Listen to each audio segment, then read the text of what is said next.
Okay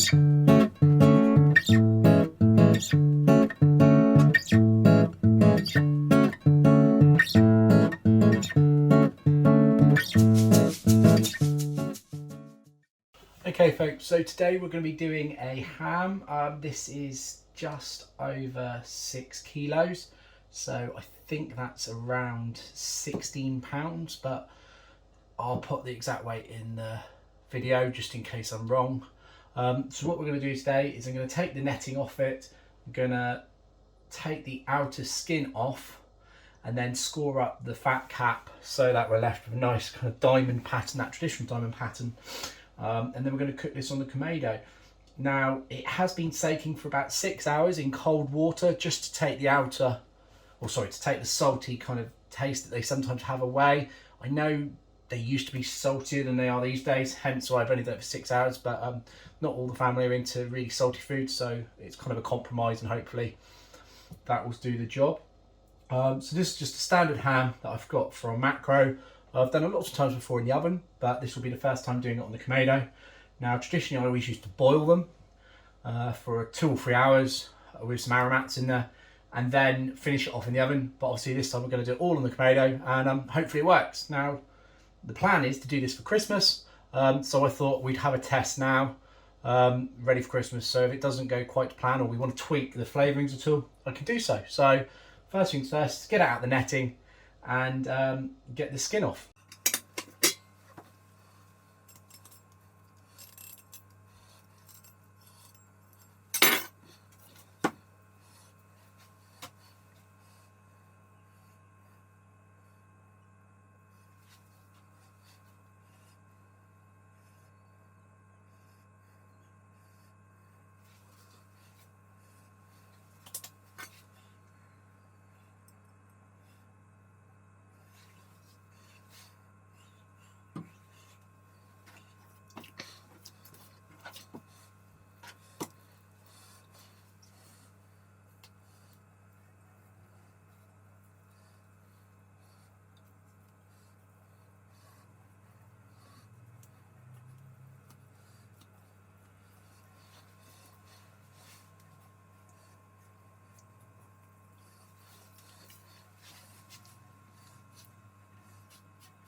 So that's done. I've tried to keep the fat cap intact as much as possible. I missed a little bit there, so a little bit gutted of that, but there we go.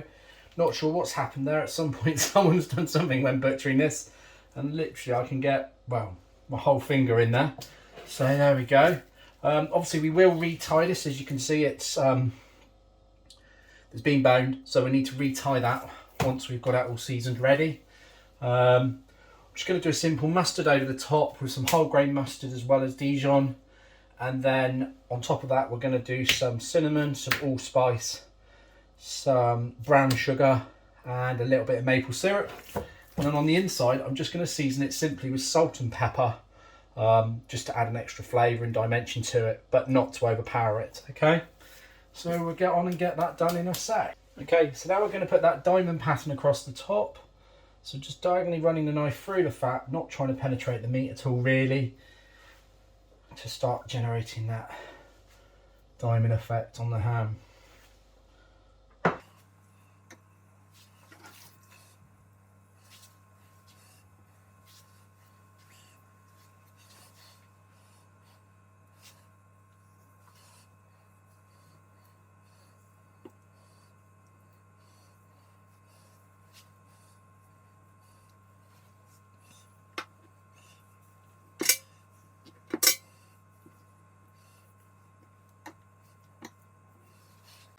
Okay, so what I've done is I've seasoned the inside, I've put it back together how it will be, laying out my string how I want it to be tied out, make sure I've got enough, and now we're just going to do simple knots to get this all tied back together. I'm no expert at this, so I don't know the proper butcher's knot. What I know works for me. So I do a double twist on that first knot, generally holds in place long enough that I can then put the second knot in over the top. So that will hopefully stop this from coming undone.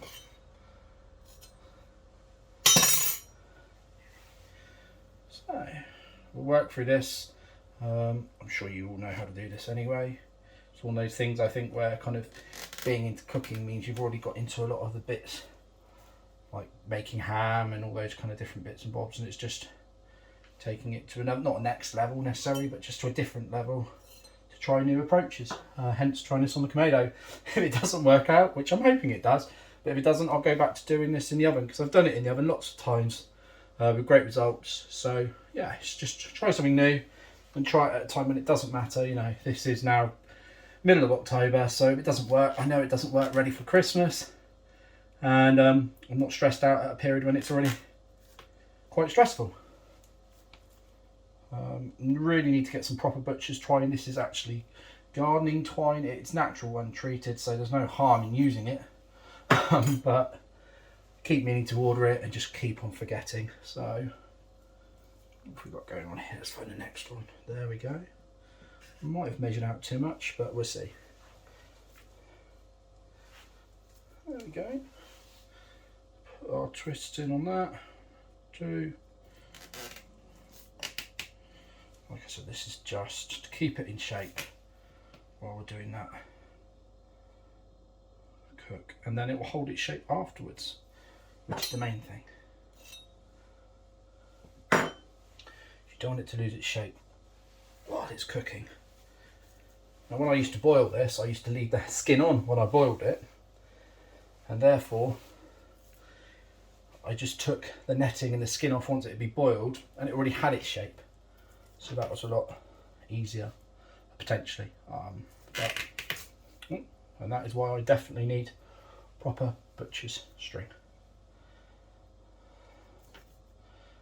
I'm going to call it down on that one. We mostly have to add another one in a minute.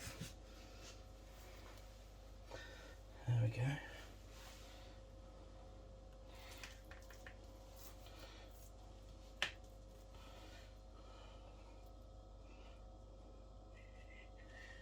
So we're definitely going to need a few more bits of string where a couple broke. So I reckon 2 more, and we might even reuse that bit on one of the smaller bits. So 1 there. Yeah.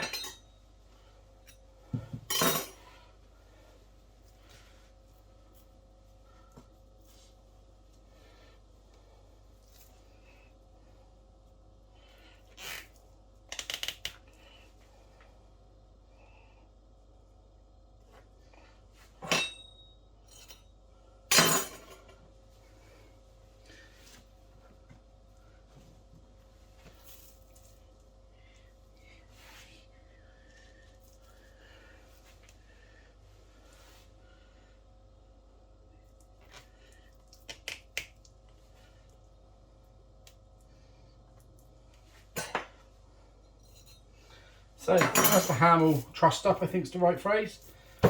Definitely sort that on the underside a bit, so it's all nice.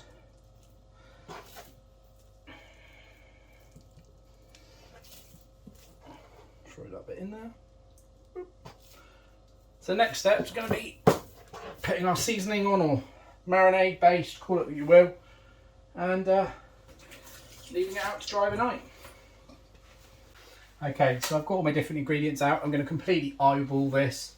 I'm awful at paying attention to quantities. I just kind of put a bit in, work it all out, and really should write it down one of these days. But if it works out right, then I guess we'll try it again and try and nail it down. So first things first, for the binder, I'm going to do a large teaspoon of whole grain mustard, followed by a large teaspoon of Dijon mustard, In our family got a couple of young boys who aren't massively into super strong mustard, so we did used to use English mustard, but obviously that's just a little bit milder. Now for the season, a festive kind of element, going to do roughly a teaspoon of ground spice, so allspice, and follow that up with a teaspoon of cinnamon.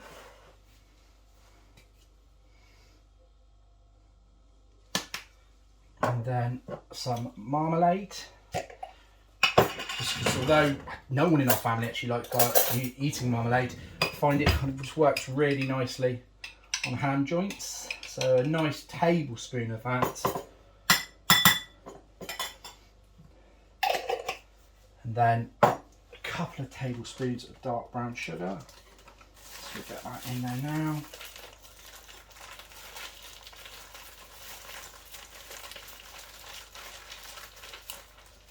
This is going to be quite a dry, I don't want to say dry because it's not going to be dry, but it's not going to be a really moist, wet rub or marinade, call it what you will. And then a little bit of honey, not a lot. There we go. Excuse fingers. And a little bit of maple syrup just to loosen it up a little bit. Okay. There we go. And then finally to that, we'll just add a little bit of pepper.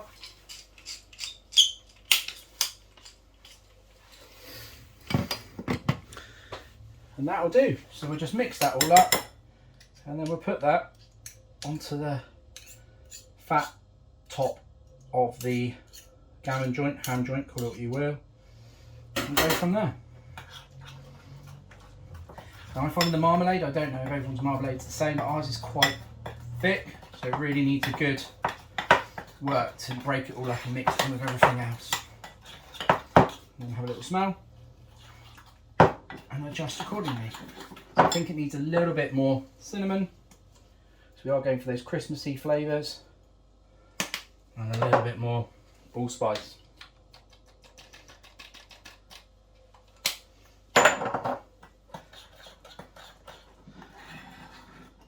Now, any that we don't use, what I'll do is I'll keep back for the final glaze and add that to the glaze, which will mostly consist of either apple or orange juice with some water reduced down. So you can see that's quite a thick consistency, so we'll just put a little bit on. And what I always do is get the hot tap running ready to get my hands clean afterwards. So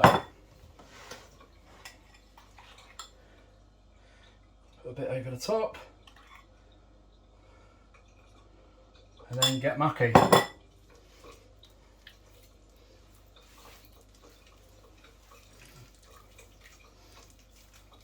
Hopefully that'll be enough. So that was 2 large tablespoons. If we need a bit more, we can always add a bit more. It's there ready. Yeah, we'll do a tiny bit more, I think. Not a lot, mind you. There we are.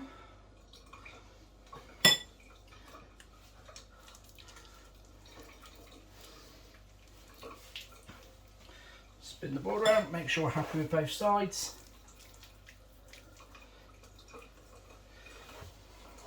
There we are.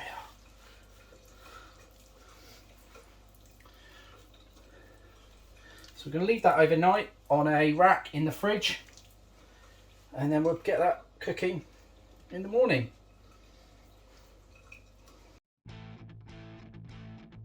For this cook, I wasn't really sure how much charcoal I would need because I wasn't 100% sure how long it would take.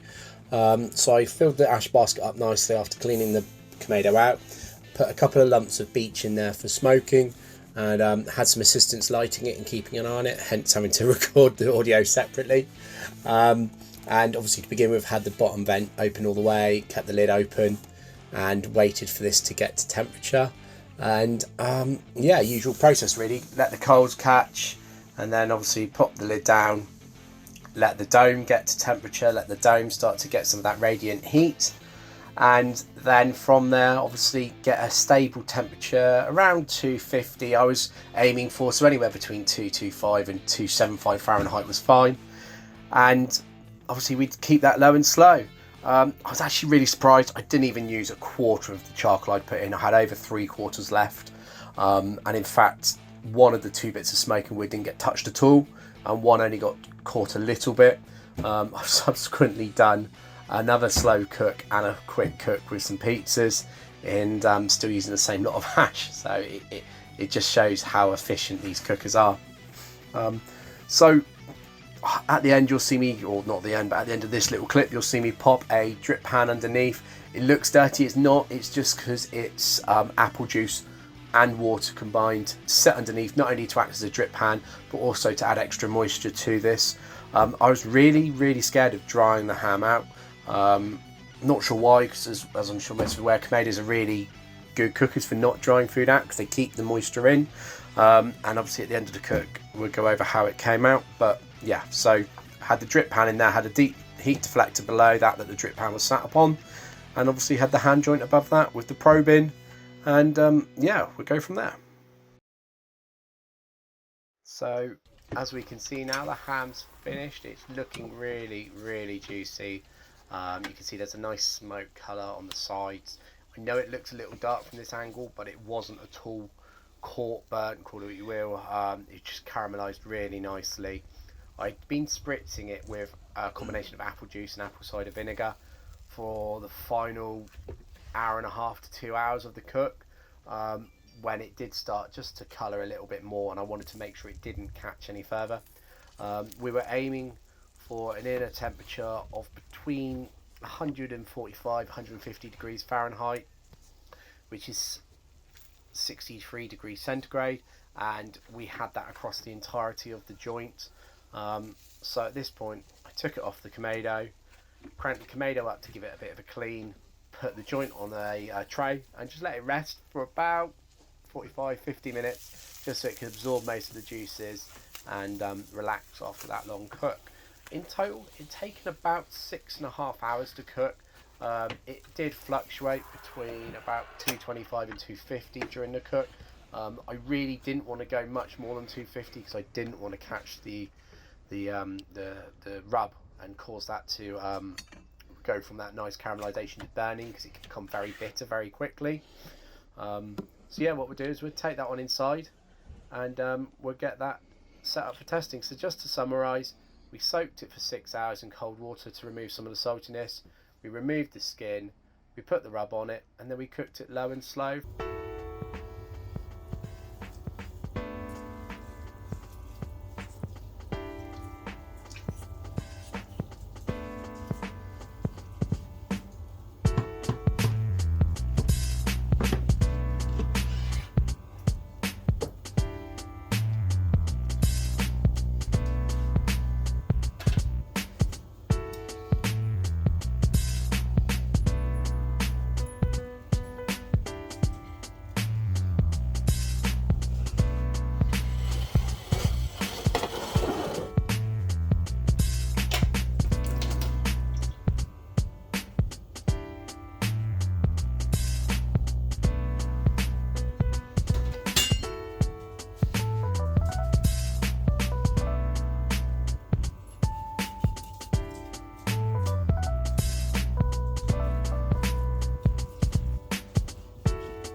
You gonna tell us what it's like?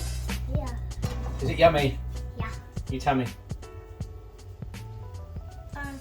Super yummy? About that much. Oh wow. So as you can see, that ham came out far better than expected. I was really pleased with it. The wife, the kids, they all liked it. It wasn't too salty, it wasn't too smoky, but at the same time you knew it was smoked. It was at the taste of a ham, which should be a little bit salty. The seasoning, rub, call it what you will, on the top came out really well. I think next time I do this, I'm going to put a little bit more cinnamon, a little bit more allspice, and in fact a little bit of crushed cloves as well, just to enhance that kind of Christmassy flavour. But the thing that got me the most was, well, there's two things really. The amount of coals used, or lack of that. to be honest. So I put in a full ash basket. I wasn't sure how long it was going to take, and it's better to have too much than not enough.